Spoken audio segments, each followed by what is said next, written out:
Lolay, nakakalungkot na wala na ang taong tinatawag kong Lolay.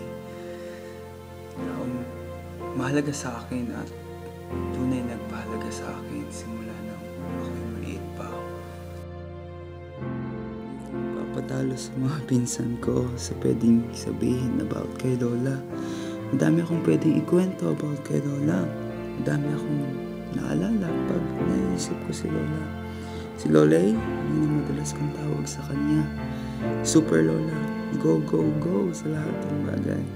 Kahit sa biruan, kahit may problema, masayahin pa rin. Laging mga apo niya nasa isip niya. Magbibigay siya kung anong meron siya. Kaya nga, di niya ako makapaniwala na wala na si Lola sa piling namin. Miss na miss na namin.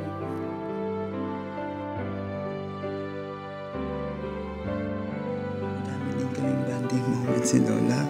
Minsan sa akin siya nagpapatulong kapag mayroon siyang hindi magandang nararamdaman sa katawan niya o kaya kapag magpapacheck up siya sa doktor, hindi ko naman siya mapahindihan.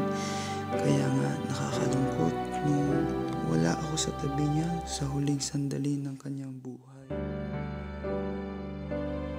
Hindi ko makakalimutan si Lola bago ako malis papuntang abroad. Iyakap niya kasi ako, tapos umiyak siya. Siguro nag-aalala lang siya sa akin sa hirap na pwede kong maranasan dito.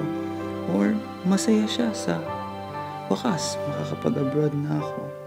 Yun na ang pinaka-huling pagkakataon na makita, mayakap ko si Lola. Sa kabila ng lungkot na nangyayari kay Lola, masaya ako. Kasi alam ko, nasa puso ni Lola ang Panginoon. Siguro hindi na kami magkikita ulit dito sa lupa, pero alam ko sa langit magkikita kami.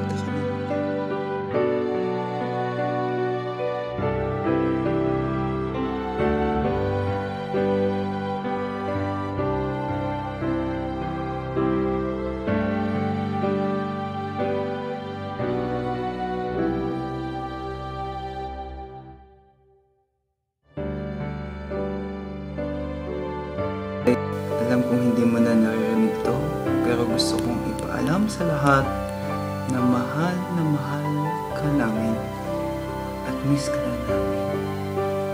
Paalam, Lolay, sa muling